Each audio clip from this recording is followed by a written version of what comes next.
Kaixo, arratsaldeon, ongi etorri Irabazi arte podcastera. Kaixo, bai. Venga, hola, orain energia pixkat gehiagorekin. Bueno, daukazunarekin konformatu beharko duzu, Porque gaur nator oso... Bueno, lasai. Ze gure gaur konbidatuak zuretzako, niretzako eta gure audientzia guztiarentzako dauka energia. Eta gaur gurekin, Leire Fernandez etorri da. Kaixo.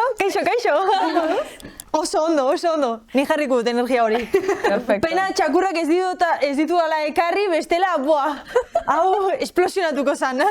Karriko genuen hemen txakur bat, beste bat, ze asko dituzu? 4 ditut, bai? 4 txakur, eta nun bizizia pixu baten edo? Ez, baina haiek bizidean mendian, badaukagu enun baserri bat, eta haiek daude zerka batean, daukate bere etxea, eta geho zerkau badakagu handia, han korrika aldutela egin, pila bat. Ze Leire, agian zuek ezagutzen duzu Instagrameko bideoengatik, baina Leire ez da Instagramerra, ez da influencerra. Leire, mendi korrikalaria eta kanikreseko txapelduna da, ezta?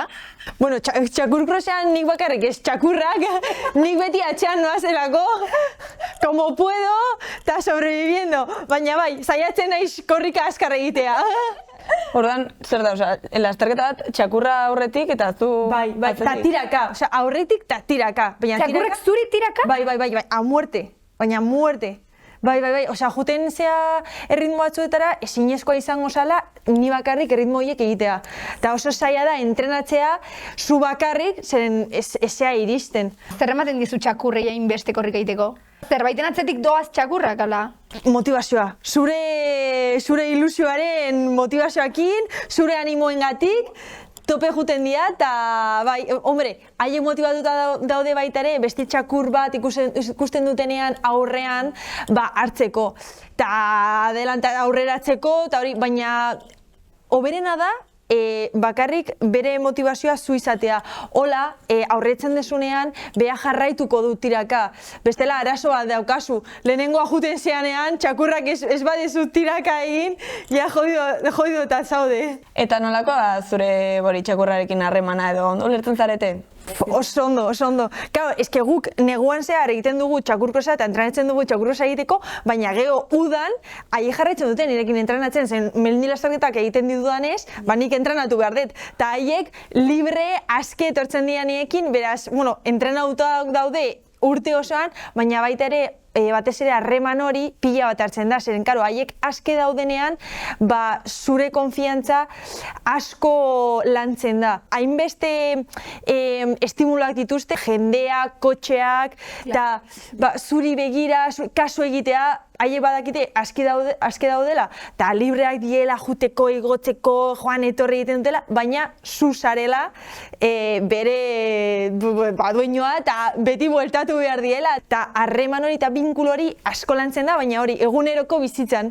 Baina ez du balio edozein txakurrez, kanitxe batek ez du balio hori egiteko. Ja, bueno, ez. Bale.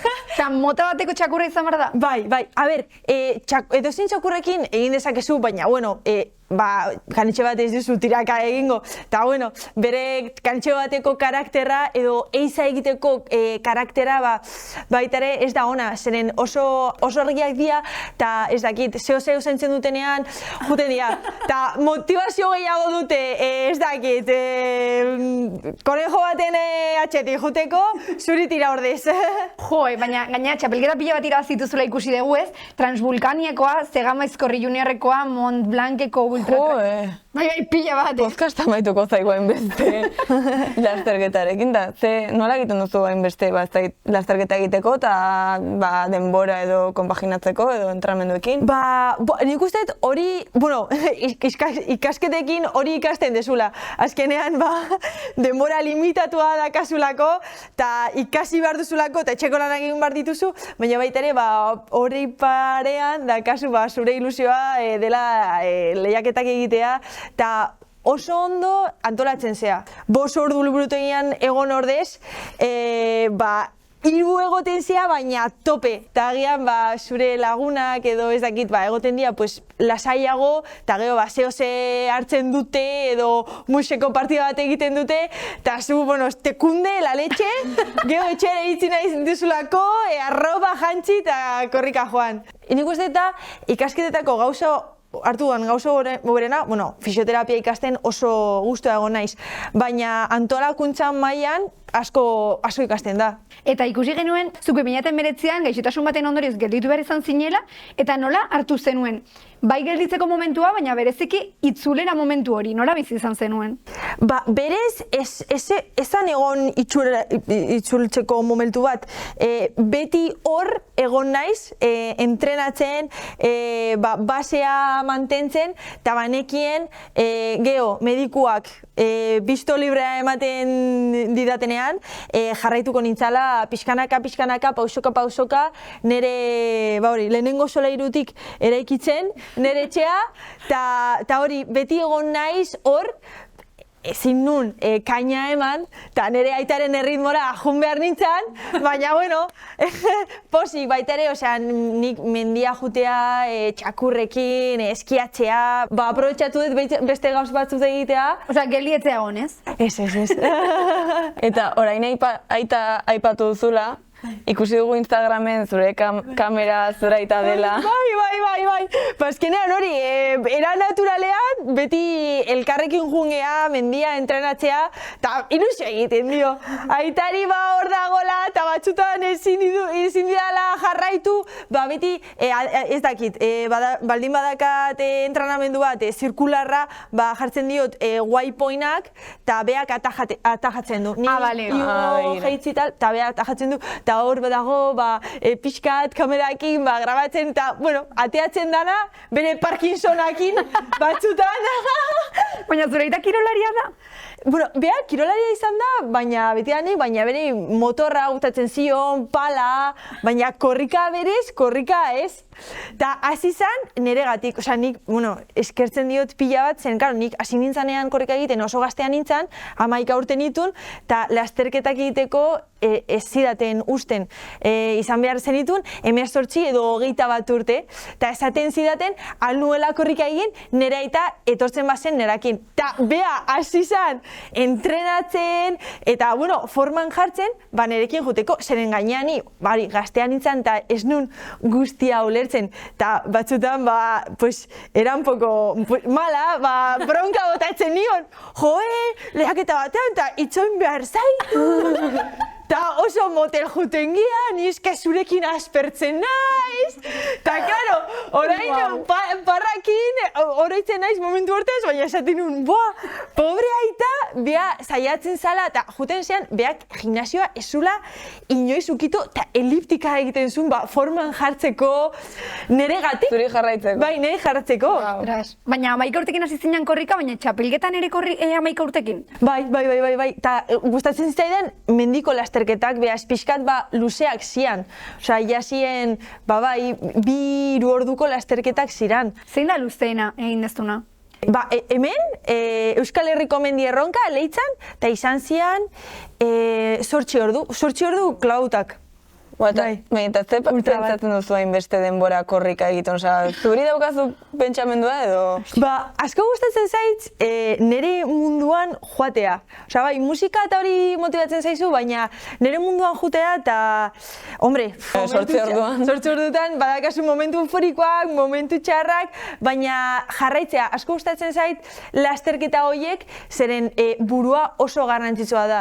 Eta puntillo hori non gorputza nekatuta dago, normala da, hainbeste ordu ja, 4-6 ordu daramazunean, jende guztia gaizki dago. Baina, puntillo hori non burua esaten duzu pixkat gehiago, saiatu pixkat gehiago, beti pixkat gehiago alde zula. Eta hori buelta eman, asko gustatzen zait baita ere, lasterketa luzeak horregatik. Ostras, baina 8 ordu horietan gelditzezea, ez? Momenturen batean. Ez. A ber, abitoiamendu bat badaukazu, adibidez hor geneukan lekun berrin pasta hartzeko eta pixkat jateko, baina, ostia, gehiago zaila da, nik ikusten nun geldituko nintzala, zeren aitak esan zidan, edozein puntuan gaizki ikusten baldin bat zaitut, hartuko zaitut eta kotxea jungo zea. Eta kao, nik beldur horrekin pila bat edaten, eta kao, gelditu behar nintzen, pixa egiteko, batxutan, pues eso, te tienes que parar, eta bai edo bai, joan behar zea, ol matorral, edo desen lekutara pixa egitea, eta gero hartzen diezu, eta ja mutil bat galditu zitzaidan, ¿qué te pasa? Ondo zaude, eta bai, jo, eske, pixa dakat.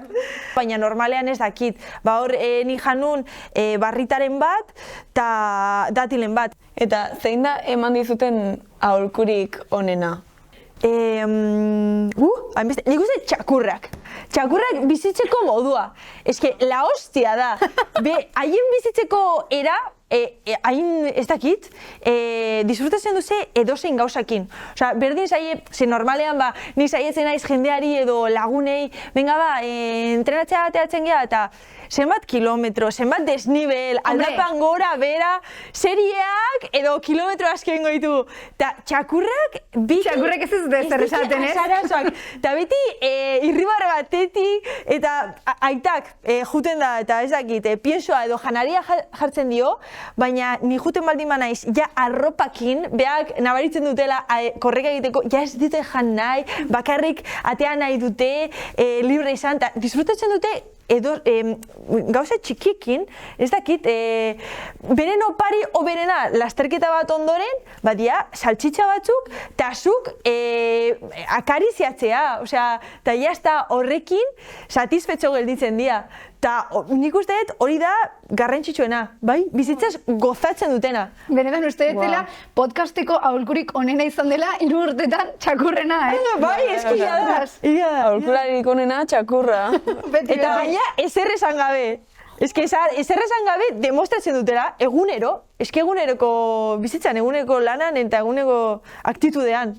Azkenean bizitzeko garrantzitsuena dela. Zein aktitudekin, zein arazoak guztiak ditugu. Claro. Eta berdin du kirolaria bazea edo negozio bat duzun, baina arazoak beti izan, edo familiaren bat, arazoak denak ditugu, baina hori, azkenean da nola aurre egiten diozun. Jarrera, ez? Jarrera. Guk egin ditugu galdera asko, baina orain aurreko atalan etorri zitzaigun Esti Alvarez, eta bera da softball jokalaria, eta zuretzat galdera bat utzi zuen, así que a ber ze galdetu zuen. Zein izan da esperientzia politena zure karreran? Txakurri buruz hitz egiten ari ganez, agian ez dakit munduko txapelketan adibidez junginala hemen boltekin, eta bolzala txakur txiki bat hemen handia dala, osea, handia da... Osea, txikia adinez, baina tamaina handia. Ez, osea, bea, handia da txakur arrunt bat izateko hemen, baina junginanean arra, nik uste nun handia zala, baina horko txakurrak, hori, 40 kilos, oso handiak, eta zankada oso luzea zuten, eta hor jarri ginen, eta baita ere banik txikian nintzen, 15 urte nitun, eta, klaro, hor plantel horrekin, hemen ez dagoela txakur cross kultura handirik, baina han Txekean, Noruegan, Polonian, kulturpia dago, eta dirua manejatzen da, txakurrak, geho kamada bat izateko, txakur kanpeon bat, kamada izateko, geho dirua